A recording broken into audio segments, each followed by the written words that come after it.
Hello बच्चों, मैं नेहा खंडेलवाल आपका स्वागत करती हूँ। बच्चों, हम पढ़ रहे हैं कक्षा 4 की गणित और उसमें हमारा चौथा अध्याय है संख्याओं में जोड़ और घटाओ। बच्चों, पिछली कक्षा में हमने प्रश्नावली 4 के प्रश्न नंबर 11 का क तक हल किया था। उसके आगे के प्रश्न बच्चों हम आज हल करेंगे। तो देखिए बच्चों, हमारा प्रश्न नंबर 11 का ख यहाँ लिखा हुआ है, देवनागरी अंकों में घटाव कीजिए। बच्चों, यहाँ पर देवनागरी संख्याएं लिखी हुई है, उसमें हमें घटाव करने हैं। तो पहला प्रश्न देखिए, यहाँ हम लिखेंगे इकाई और यहाँ लिखेंगे दहाई। अब बच्चों, इकाई की तरफ से शुरू करते हैं करना। इकाई पर ऊपर कितने हैं 7 और नीचे कितने हैं 3। 7 में से 3 घटाने हैं बच्चों, तो 3 के आगे से बोलिए गिनती और 7 के आने तक। 3 के आगे आता है 4, 5, 6, 7। कितनी उंगली खुलती है हमारी 4, तो हम यहाँ लिखेंगे 4। अब बच्चों देखिए, यहाँ पर 6 है और यहाँ पर है 4। 6 में से 4 कम करने हैं, तो 4 के आगे बोलिए 5, 6। कितनी उंगली खुली हमारी 2, तो यहाँ पर आ जाएगा 2। अब देखिए अगला प्रश्न, यहाँ लिखा हमने इकाई और यहाँ लिखा दहाई। इकाई पर बच्चों यहाँ ऊपर है 8, नीचे भी है 8। 8 में से 8 गए तो क्या बचता है 0। अब दहाई पर देखिए, ऊपर 5 है, नीचे है 2। 5 में से हमें 2 कम करने हैं, तो 2 के आगे बोलिए 3, 4, 5। कितने आए 3। ठीक है बच्चों। अब देखिए अगला प्रश्न, यहाँ पर बच्चों इकाई है और यहाँ पर है दहाई। इकाई में ऊपर है 4, नीचे है 0। 4 में से 0 गए तो कितने बचे 4 ही बचे। अब दहाई पर ऊपर है 8, नीचे है 6। 8 में से हमें घटाना है 6, तो 6 के आगे बोलिए 7, 8। कितने उंगली खोली हमारी 2।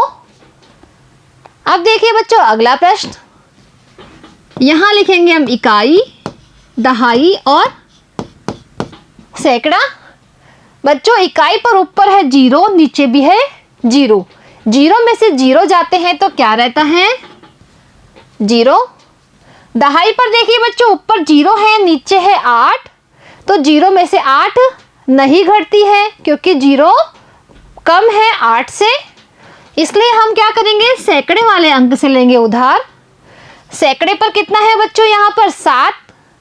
7 में से इसने दहाई को दिया उधार, तो यहाँ पर थी कितने 7 में से 1 कम हुआ तो कितने बचे 6। और दहाई के पास कितनी हो गई 10, क्योंकि एक सैकड़े में होते हैं 10 दहाई।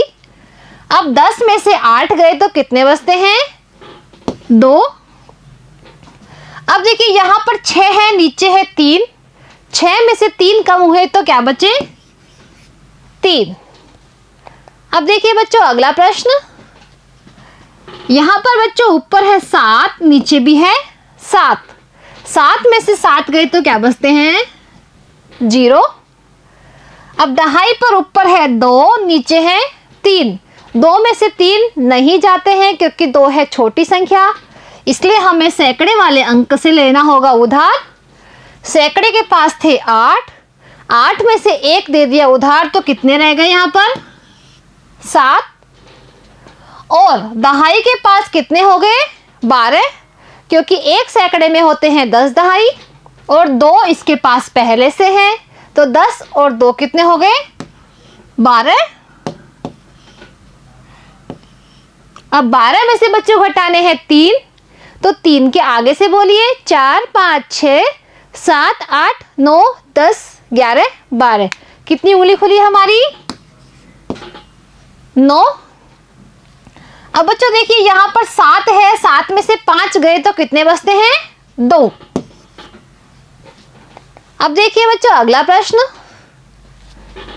यहाँ पर लिखा इकाई, दहाई और सैकड़ा। इकाई पर है 5, नीचे है 4। 5 में से 4 गए तो क्या बचा 1। दहाई पर ऊपर 2 है, नीचे है 6। 2 में से 6 नहीं जाते हैं क्योंकि 2 है छोटी संख्या 6 से, इसलिए हम लेंगे सैकड़े वाली संख्या से उधार। सैकड़े के पास कितना है? 4। 4 में से जब इसने 1 उधार दिया तो इसके पास कितने रह गए? 3। और दहाई के पास कितने हो गए? 12, क्योंकि 1 सैकड़े में होते हैं 10 दहाई, और 10 और 2 हुए 12। 12 में से घटाने हैं हमें कितने? 6। तो 12 में से 6 गए तो क्या बचे? 6। अब ऊपर 3 है, नीचे है 2। 3 में से 2 कम किए तो क्या बचा? 1।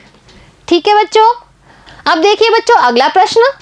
प्रश्न नंबर 12 है, वीनू ने 315 में एक स्टोव खरीदा और 126 रुपए में एक भगोना खरीदा।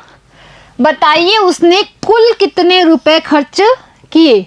तो बच्चों हमें कुल खर्च रुपए पता करने के लिए जो उसने स्टोव खरीदा था उसका मूल्य और जो उसने भगोना खरीदा था उन दोनों का मूल्य हमें जोड़ना है, जिससे हमें पता चल जाएगा कि उसके कुल कितने रुपए खर्च हुए। तो देखिए बच्चों वीनू ने स्टोव कितने का खरीदा था? 315 रुपए का। और वीनू ने एक भगोना कितने में खरीदा था? 126 रुपए में। अब बच्चों अब हम इन दोनों को जोड़ते हैं। तो बच्चों यहाँ पर लिखेंगे हम इकाई, दहाई और सैकड़ा। इकाई पर है 5 और नीचे है 6। 5 और 6 कितने होते हैं? 11। कितने होते हैं बच्चों? 11। 11 में इकाई का 1 हम लिखेंगे नीचे और दहाई का 1 है उसकी हम लगा देंगे हासिल। अब देखिए बच्चों 2 और 1 कितने होते हैं? 2 में 1 जोड़ा तो होते हैं 3 और 3 में 1 जोड़ा तो क्या होता है? 4। अब बच्चों 3 और 1 कितने होते हैं? 4।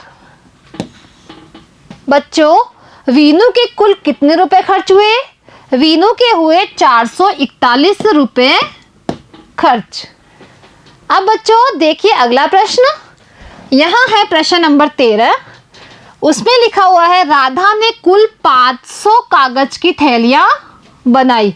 कितनी कागज की थैलियां बनाई? 500। दीपू ने उसमें से 269 थैलियां व्यापारी को दे दी। अब राधा के पास कितनी थैलियां बची? बच्चों हमें क्या करना है, जो राधा ने कुल जितनी थैलियां बनाई थी उसमें से दीपू ने जो थैलियां व्यापारी को दी उसकी संख्या घटानी है, जिससे हमें पता चल जाएगा कि उसके पास अब कितनी थैलियां शेष रही। तो सबसे पहले हम लिखेंगे कि राधा ने कुल कितनी थैलियां बनाई थी? 500।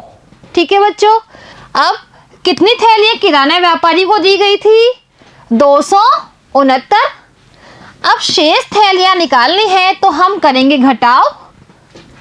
बच्चों यहाँ लिखा इकाई, दहाई और सैकड़ा। इकाई पर ऊपर है 0, नीचे है 9। 0 में से 9 नहीं जाता है बच्चों, तो हम क्या करेंगे? दहाई की संख्या से लेंगे उधार। दहाई के पास भी क्या है? 0। फिर दहाई का अंक जाएगा सैकड़े के पास। सैकड़े के पास कितने हैं? 5।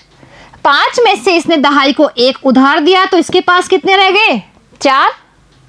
अब बच्चों 1 सैकड़ा में होते हैं 10 दहाई, तो यहां पर कितने हो गए? 10। अब दहाई को देना है इकाई को उधार, तो 10 में से 1 जब इकाई को उधार देते हैं तो दहाई के पास कितने रह जाते हैं? 9। और इकाई के पास कितने हो गए? 10, क्योंकि 1 दहाई में होते हैं 10 इकाई। अब बच्चों 10 में से 9 गए तो क्या बचता है? 1। अब दहाई पर ऊपर है 9, नीचे है 6। 9 में से कम करना है 6, तो कितने बचे बच्चों? 3। अब सैकड़ा पे है 4 और नीचे है 2। 4 में से 2 गए तो कितने बचे? 2। बच्चों राधा के पास कुल कितनी थैलियां शेष रही? 231 थैलियां। तो बच्चों आज हमने हमारी प्रश्नावली 4 पूरी कर ली है। अब बच्चों अगली कक्षा में एक नए अध्याय के साथ मिलेंगे। आज के लिए इतना ही। धन्यवाद।